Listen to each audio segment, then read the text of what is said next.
Nicolas Erhardy, j'ai 29 ans, je suis actuellement consultant agilité innovation chez Astrakhan. Avant ça, j'ai eu un passage dans un cabinet de conseil un peu plus, on va dire, traditionnel, où j'ai fait de la gestion de projet internationale.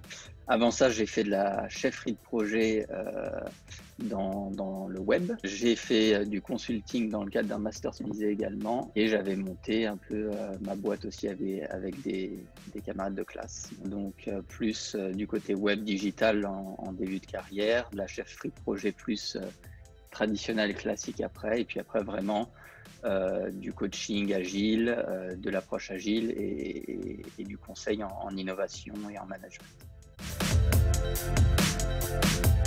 Je pense que l'approche la plus pertinente, c'est d'avoir une approche un peu contextualisée par rapport aux réalités des équipes, de l'environnement dans lequel on veut implémenter ce mode agile, comme on dit.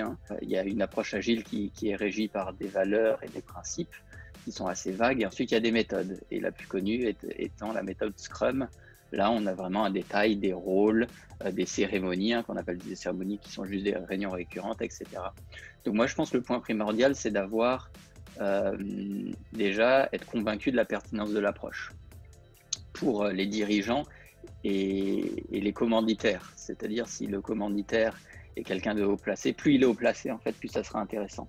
Puisque plus on prouvera aux gens qui sont sponsorisés, que le sponsor est par exemple le directeur général ou le manager du service, et donc du coup ils comprendront la pertinence de la chose. Et puis ensuite, comme j'ai dit, il faut avoir une approche contextualisée. Donc on a un cadre qui est l'agilité, on a des méthodes qui donnent encore un cadre un peu plus détaillé, et ensuite moi ce que j'invite à faire, c'est de co-construire avec les équipes une organisation qui est adaptée à leur contexte et à leur environnement. Les points primordiaux pour passer à l'agile, c'est y aller un peu crescendo entre guillemets, et puis co-construire la chose et pas imposer un modèle. Il faut faire un peu de pédagogie et puis il faut adapter. Les outils de communication que je plébisciterais, c'est de la formation, c'est des échanges directs avec les équipes. Et ensuite, bien sûr, on peut communiquer ça envers l'externe, que ce soit l'entreprise ou même à travers les réseaux professionnels, LinkedIn, etc., pour montrer un petit peu ce qu'on fait et comment on peut réussir à transformer une organisation, des mindsets, etc. Ça dépend du besoin de tout le monde. Il y a des gens qui vont avoir besoin de se réunir très souvent, quotidiennement. Si on prend la méthode Scrum, on a des daily stand-up et c'est des points de 15 minutes avec toute l'équipe projet. L'objectif, c'est de répondre à 3 questions. Ce que j'ai fait, ce que je vais faire, est-ce que j'ai des points de blocage? Il faut faire les choses en pertinence, en cohérence. Il y a des équipes qui s'inscrivent dans cette réalité-là, d'autres, elles ont moins besoin de ça, ou d'autres sont dans un contexte différent. C'est que malheureusement, l'organisation ne permet pas d'avoir une équipe dédiée sur le projet, et ils sont sur plusieurs projets. Alors s'ils sont sur plusieurs projets et on leur propose des points 15 minutes quotidiens sur tous les projets, ça devient vite ingérable pour eux.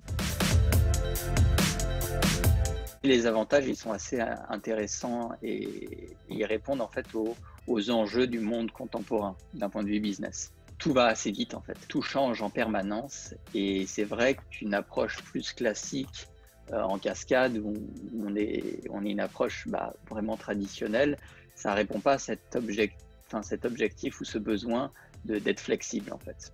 L'approche agile, elle permet justement d'avoir plus d'échanges directement avec ce qu'on appelle le donneur d'ordre. Donc ça peut être un client, ça peut être un métier dans une organisation en B2B ou en B2C. Et cette proximité permet de s'ajuster en permanence. Et comme on fait des petites itérations, on livre à chaque fois des petites choses, à chaque fois on peut montrer la valeur ajoutée de ce qu'on livre, donner quelque chose de concret par rapport à ce qu'on livre.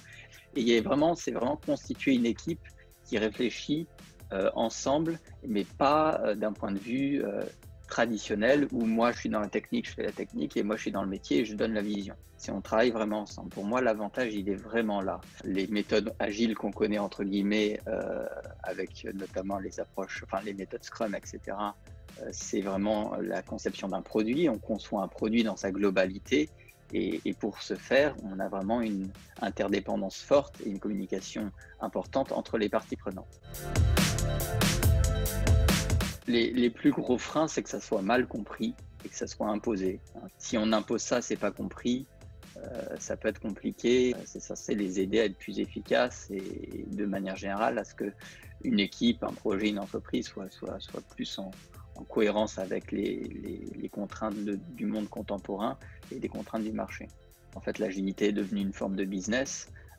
Il y a beaucoup de cabinets un peu traditionnels qui se mettent là-dessus et qui pondent des organisations calquées sur les approches Scrum, par exemple, ou autres, sans du tout les adapter ou les contextualiser. Et ça, c'est assez dommageable au final.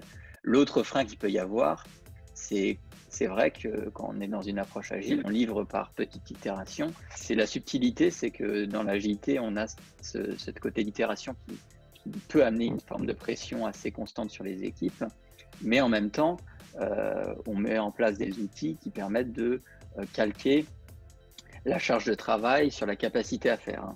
Donc les freins, en fait, pour moi, c'est une mauvaise compréhension de l'agilité, une pression qui pourrait être mise éventuellement sur les équipes si on ne fait pas attention à maintenir un rythme soutenable pendant les itérations et que les mindsets soient bien intériorisés, qu'on comprenne bien la finalité de l'agilité et que ce ne soit pas juste là pour répondre à des logiques de délai ou de coûts qu'il faudrait réduire. Oui et non. Au début, il faut que ce soit accepté, compris par quelqu'un d'assez haut placé. Il faut que les entreprises comprennent ce que veut dire l'agilité et ce que ça nécessite.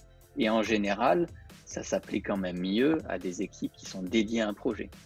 Quand on a des équipes qui ne sont pas dédiées à un projet, une implémentation de l'agilité est plus complexe. On va mettre en place l'agilité, mais d'un point de vue dégradé. Vous n'allez pas avoir tous les bénéfices de l'agilité. J'ai terminé une mission il y a peu au Crédit Agricole. Ma mission a pas mal évolué, mais entre guillemets, je suis passé d'un stade de juste mise en place d'une approche agile et en l'occurrence de la méthode Scrum sur un projet à extrapoler l'agilité à toute l'activité d'un département. Donc là, on n'est plus sur de l'agilité à proprement parler, on est sur ce qu'on appelle de l'agilité à l'échelle. L'agilité concerne un projet. L'agilité à l'échelle concerne un portefeuille de projet, une activité d'un département, d'un service, voire de toute une organisation. Ce que j'ai pu faire là-bas, c'est implémenter non seulement d'un point de vue contextualisé les approches. Donc comme j'ai dit, certains services avaient des réunions, on va dire, quotidiennes, d'autres moins quotidiennes. Chacun, en fait, avait co-construit la méthode la plus adaptée par rapport à son contexte. Là-dessus, il y a eu quand même de bons retours de la part des équipes et du management, puisque d'un point de vue du management, ils pouvaient mieux avoir une meilleure visibilité de l'activité de leur département et savoir les tendances actuelles et comment les piloter. Et d'un point de vue des équipes, ils avaient aussi cette visibilité-là, puisqu'en général, on ne leur donnait pas. Et en fait, on leur donne un petit peu les besoins nécessaires pour être un peu épanouis au travail ou du moins évoluer dans un environnement sain. C'est-à-dire, on les implique dans la définition des objectifs, on leur donne la visibilité, où ils vont, pourquoi ils font ce travail, etc. Et ils sont vraiment impliqués à ce niveau-là. Et d'un point de vue juste d'approche managériale et de théorie là-dessus, c'est aussi très bénéfique. Il y a eu la mise en place concrète de nouveaux rôles, de nouveaux outils, de nouvelles cérémonies, puisque les itérations sont ponctuées par des cérémonies, sprint planning, daily stand-up, démo le cas échéant, et puis ensuite rétrospective, qui est peut-être la seule réunion qui n'a pas de finalité, entre guillemets, dans le projet ou business, mais qui permet de s'améliorer en termes de fonctionnement d'équipe, et qui sont à mes yeux assez importantes si on veut continuer à évoluer dans une amélioration continue. Et puis je suis même allé un peu plus loin, j'ai mis en place des modules sur quand on est manager, comment on applique la logique de l'agilité en tant que manager. Quelles sont les bonnes approches managériales, quels sont les mindsets à adopter, parce qu'on ne peut pas piloter une activité traditionnelle quand on a des équipes, on leur donne beaucoup entre guillemets, de flexibilité, de liberté, et derrière, si on a un management un peu trop traditionnel où on n'essaye pas de comprendre la réalité des employés, ça marchera moins.